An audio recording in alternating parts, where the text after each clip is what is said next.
Steel City. Is everybody ready to go? Let's proclaim the greatest radio show. Welcome, fans, to another episode of The Spread. I'm your host, Jim Sella, in studio with J-Dash and JK47, talking some Steeler football. This is my kind of segment, Dash. Yay.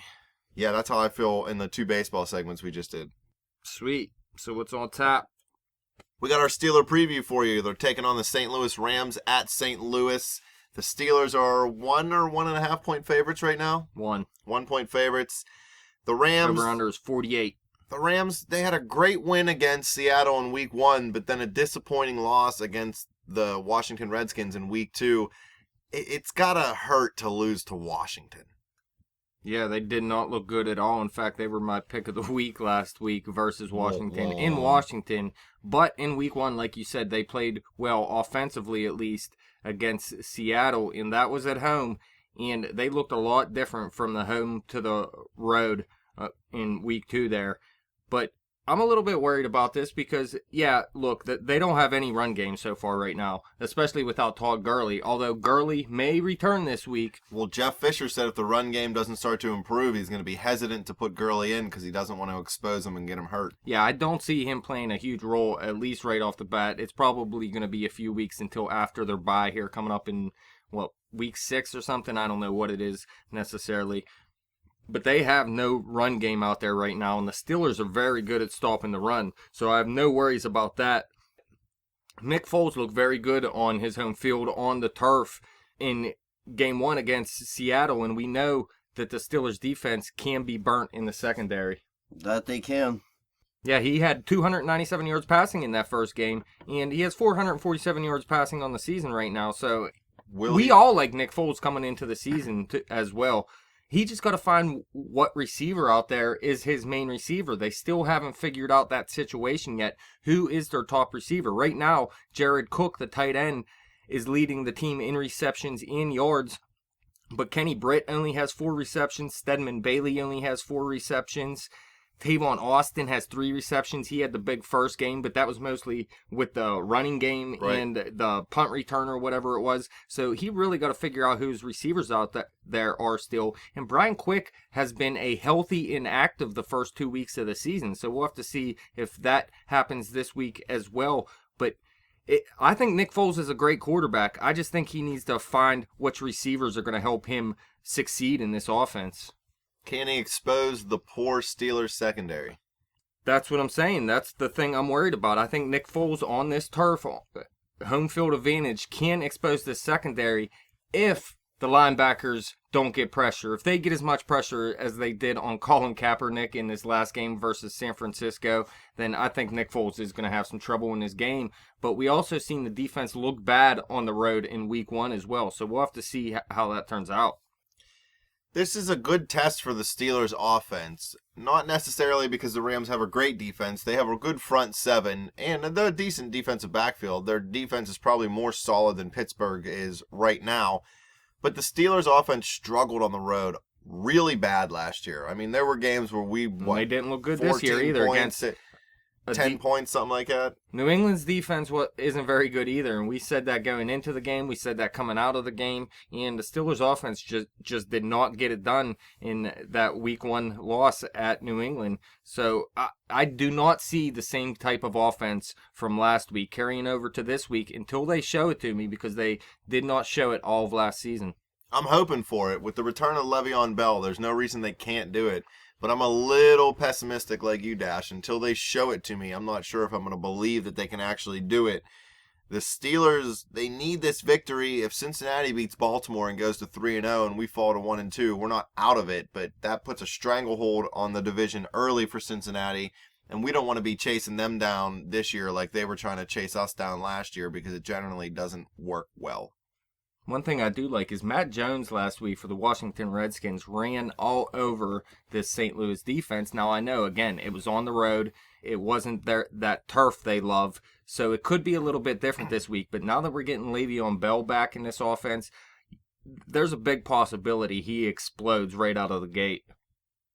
Yeah, D'Angelo Williams is actually leading the league in rushing right now. He has 41 attempts for 204 yards. He has 3 touchdowns. you're going to bench a guy leading the league in rushing for somebody who most people expect to be one of the top 3 players in football for the next couple years. It's only a good thing. You should be able to find ways to mix and match between both of these players, and it's going to be a good test. I just keep saying that. But Ben Roethlisberger, I mean, he's playing the best football of his career the last 2 or 3 years. It still hasn't translated the road wins all the time. Yeah. Oh, yeah. By the way, Andrew Filipponi, I heard talking today on The Fan, and he said, if you think Todd Haley is the problem with this offense, you are uneducated. So he's calling us uneducated. Well, we all know here at The Spread that Filipponi doesn't know what the hell he's talking about, so that's that. Todd Haley is definitely the problem with this offense because Ben Roethlisberger's been able to punch the ball in throughout his career, and he just has been, not him per se, but the team struggling ever since Haley got here. You know who I think could come up with a big game in this game? Is Darius Hayward-Bay. I was hoping you weren't going to say Dre Archer. He's a fast guy. I believe this is a guy that would like to play on turf, and Big Ben has shown a great deep ball so far this season. I think Hayward-Bay may be able to come up with a play or two where he burns the defender deep, and Big Ben gets him the ball. I could see him scoring a touchdown or 2 in this game, actually, especially since Wheaton, he's been a little bit of a letdown so far. I still have not necessarily high hopes for Wheaton, but I still have hopes he can be a good number 2 receiver long term. But Darius Hayward-Bay, I'm thinking he might have a good game, and just the turf alone plays up to his abilities. Hayward-Bay, we talked about this in the recap. He may start to steal some snaps away from Wheaton once Martavis Bryant comes back, or possibly even Bryant, depending on how fast he starts when he gets back. So yeah, I could definitely see Darius Hayward-Bay coming in and having a big game here. He's a fast dude. Ben's built a rapport with him. He's had a year to learn the offense last year and sit there and just play special teams. But the Steelers are putting up points. They're averaging 32 a game so far this season, and I think they're going to put up points in St. Louis. It's not that I think their defense is going to shut us down, but I think the St. Louis offense might be able to keep up with us for a little bit. Yeah, I think Hayward-Bay, I think Le'Veon Bell could have a huge game. And speaking of Le'Veon Bell, who is it that they are going to deactivate here? Are they going to cut ties with Dre Archer? I mean, the most reports are saying it's between Archer and Nix. And with Nix being able to play special teams on the coverage units, not necessarily just return units, that he has an advantage. But I've been checking Twitter all day, and I haven't seen anything yet. And let's not forget, I mean, 2 fullbacks, that's not necessarily something that you really need either. And Dre Archer still has that upside that I like. I would probably cut the fullback, but I wouldn't mind them cutting Dre Archer either, because if you're not going to use him, then let somebody else use him and just call that 3rd pick a waste. Because let's face it, that season, who was their 1st round pick? I think Tuitt was their 2nd round pick, and Martavis Bryant was their 4th round pick. Cam Hayward was their 1st round pick. All right, so you hit on 3 of 4 picks anyway, so it was still a good draft in the end. Although, it would have been nice to use that pick on something in the secondary, as you said before, Jim. Yeah, that's my biggest thing is I'm not hating on Archer when I say this, but it was a luxury pick and it was a wasted pick by Pittsburgh because they needed that so much more somewhere else on the team. Cut him. Just cut him. I'm tired of everybody complaining. He's not going to fit what we do with Haley here on our surface, and just let's get rid of him. The thing that holds Nix here over him is the versatility. And you're saying you don't need 2 fullbacks. Well, Will Johnson's also one of our backup tight ends, so that's probably why they'll end up keeping 2 fullbacks. 47, who are your key offensive players for this game? Antonio. I mean, obviously Brown. We know Brown's going to have a big game. I'm going to say Le'Veon Bell, and this is why. I think, they're going to get some pressure on Ben, and I think Keith Miller also, he's going to be a big impact player in this game. St. Louis does have that awesome pass rush. Aaron Donald. Chris Long. Robert Quinn. Monsters up front. Michael Booker, they have him too. No, but other than that, Bell's going to be a checked out option. He's definitely going to be active in the passing game. Miller also, getting open underneath. Of course, Antonio Brown's going to get his 5 for 50. Like I said, 21 points against New England on the road, and then 43 points at home versus San Francisco. That's a big difference right there. You could say, look, they averaged 30 points a game. Well, they had a bad game and they had a good game. Correct. Are they going to be able to carry this over to the road? And that's the biggest question to me. It isn't the defense this week. I think the defense will be okay because, like I said, the Rams' run game is terrible right now, especially without Gurley, who's not going to be a feature back in this game anyways. And making Nick Foles one-dimensional, I say one-dimensional a lot, but the Steelers, that's how the Steelers defense have got it done this past season and a half. I mean, if they couldn't stop the run, this team would really be getting gashed at this point and wouldn't be winning many games. So the fact that they can stop the run is a big reason why they keep this offense in the game, in games that the offense doesn't play well. I need this offense to go out and show this week that they can play and put up 30 points on the road. I want to see 30 points out of this offense this week. Does 30 points win this football game? I believe so. I think 30 points does win this football game. What have the St. Louis Rams scored so far this season? They've scored 34 versus Seattle, so they did put up over 30 against one of, at least what people believe is one of the better defenses in football. They got to get Cam Chancellor back, obviously, but then they only put 10 points up on the road at the Redskins, but it's more about that home game. I still think the Steelers defense is going to keep them under 30 points in this game. I'm a little worried about what Tavon Austin can do to us in the return game. Yeah. Not necessarily on offense, although he could still burn us there because that's a guy who can get open deep over the top. But the Steelers historically have hard times with those little shifty returners. And, I mean, Troy Brown killed us for the Patriots. Not even that. Little shifty wide receivers could really hurt this defense. Look at what Edelman did to him in week 1. Yeah, because we're not great tacklers. Yeah. Mike Mitchell thinks he's great because he flies in and headbutts people. I mean, they look plays, pretty good last week, but that's just one game. Yeah, they tackled a little better. They still missed tackles, though. There were still guys out there running around that shouldn't have been. So if it's anybody on the Rams offense that I'm mostly afraid of, other than Foles, but, you know, quarterbacks, F them, they handle the ball every play, it's definitely Tavon Austin. It's got to be. But offensively, I think that, Dash, you said Darius Hayward-Bay could step up. I think Wheaton might actually have somewhat of a big game. Maybe a big game for him. I think he's going to get a couple catches over the middle, somewhere around 5 for 70 yards. He's never, I don't think... It is a big game for him. Yeah, I don't think he's ever going to be that guy who gets, game-changing plays. Because that's what we get out of our receivers with Brown and, Hayward-Bay, luckily right now, Martavis Bryant, when he's in there. I think Wheaton's always going to be that solid guy, but he's going to get us a couple key first downs, and they're going to need those plays quick over the middle because that front four for the Rams, they're going to get pressure on Ben. Ben's probably not going to go 2 weeks in a row without getting sacked, let's face it. And he's going to have to dump the ball off to Heath. He's going to have to dump the ball off quick into the slot. You'll probably see some screen passes early with Le'Veon Bell and some quick ones to the wide receivers to try to soften up the pass rush. But I think Wheaton comes in, not the star of the game, but the star game for him this season. Do you think the Steelers need to possess the ball longer than the Rams to win this game? Or do you think even on the road they should just go for big strike plays? I think it would be nice for them to control the ball in this game, but I think the big play may be the deciding factor in this game. I might actually make it my key to victory. You need to see the big play out of Big Ben on this turf. I want to see this offense come out and make those big plays like they showed last week at home. But look, I just seen here the injury report. Ryan Shazier listed as questionable. Yeah, from what I've read this morning, it's just they have to put him on there because he's dinged up. That's all. Well, I want to see probable. It's early. It's only Tuesday. We need Shazier out there, let me tell you that. And on the turf, he's probably going to be flying all over the field. He's the key to our defense. I predicted early in the preseason that our defense could end up being a top 10 by the end of the year as it gelled. If he's not in there, that you can wave bye-bye to that prediction. We're 47. What is your key to victory this week? My key to victory this week is to go out and perform on the road. This is going towards Big Ben. This is going towards Antonio Brown. This is on Le'Veon Bell. What about the defense? Same there? Get pressure. Do what you did last week. Get in the quarterback's face. Get inside his head. Do not let this quarterback... Don't let him get into a rhythm is what you don't want him to do. Please believe. Because, Foles is good enough of a quarterback that he'll just pick you apart if you give him enough time to do it.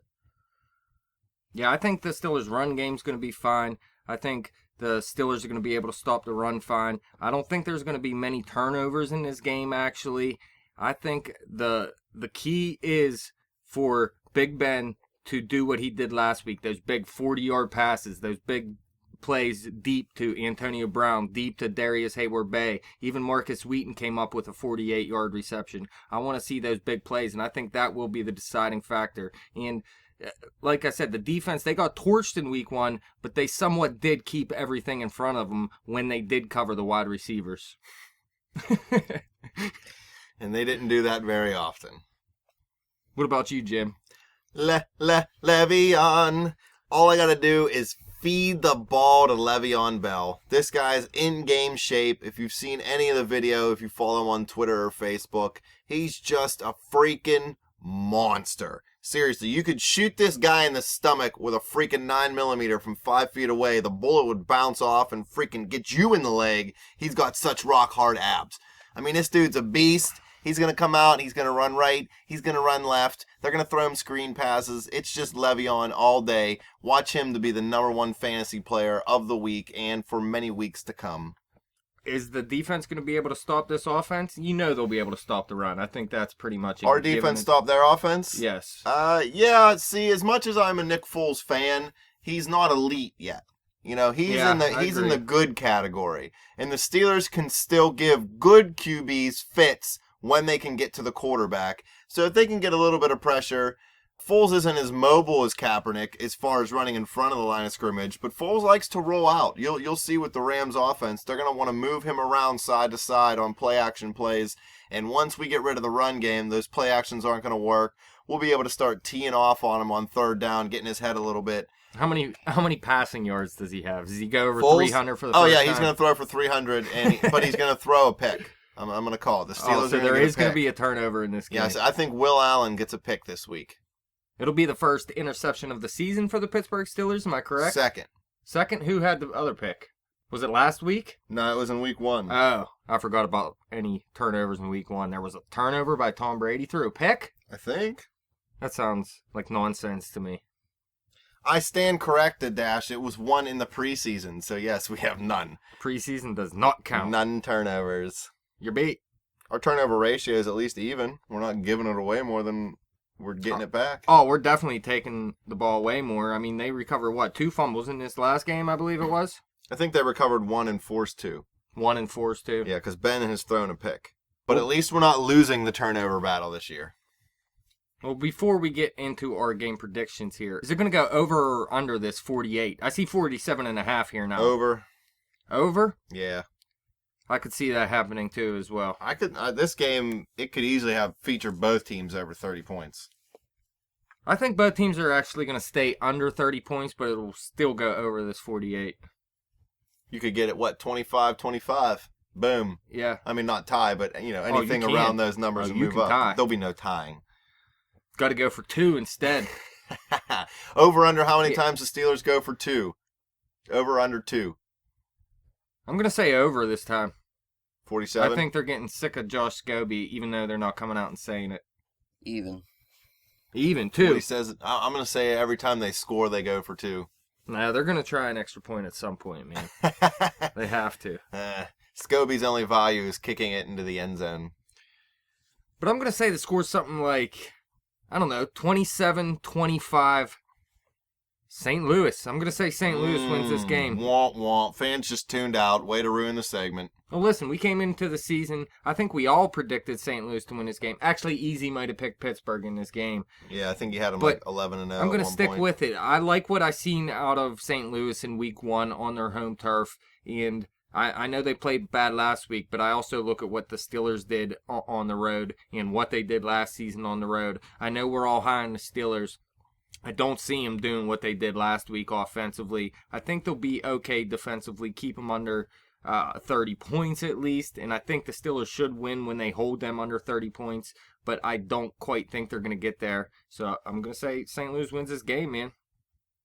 I think the offense is going to play well. I think they're confident after their game last week. Getting Bell back is going to be huge, especially if that pass protection breaks down. I like Pittsburgh 31-24 in this game.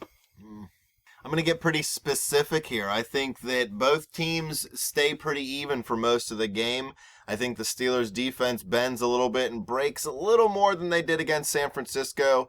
It's going to be 21-21 in the fourth quarter. The Steelers are going to get the ball late. Ben will drive him down the field. A couple big plays to Brown. A couple big plays to DHB. Le'Veon finishes it off with a nice little run into the end zone. And then when the Rams get the ball back, you see Will Allen get that pick because Foles will be pressing, a minute or two left. And that's when the defense is finally going to come up and say, quit talking about us, quit saying we're garbage because we're only a little bit garbage. And I've been hating on them hard since the middle of the preseason because they've looked like garbage. But last week they played well. They're going to put together another good game. Let's hope they can keep putting together a couple more good games. But I think Pittsburgh wins this game 28-21. Will Allen seals it with the pick. So they are going to kick an extra point. Well, they could get two and then miss. Wait, if it's 21-21 and the final score is 28-21. Well, you could go for two, but then miss the next time you go for two. And it would just be like you kicked an extra point both times. You know what I mean? So you could still get 21 points. You said it was going to be 21-21 at one point. Yeah. And then how do they get 28 by going for two the next time around? Well, I don't know. They get 1 point on a 2-point conversion. Quit analyzing my analyzation. I just want to say, you make no sense. No, make all the sense if you in the scored world. a touchdown and you went for two and you made it, and then you scored again. Then you got And like you didn't 30-some make it. points. But he's saying because I said it would already be 21-21. Fine, here we'll change it. It'll be 21-20 St. Louis. Pittsburgh will go down, score late, go for two, make it 28-21. Are you happy now, Dash? Well, that makes more sense. Anybody else got anything to make fun of me for before I end this segment? Who's going to be MVP of this game? Big Ben again? Offensively, Le'Veon.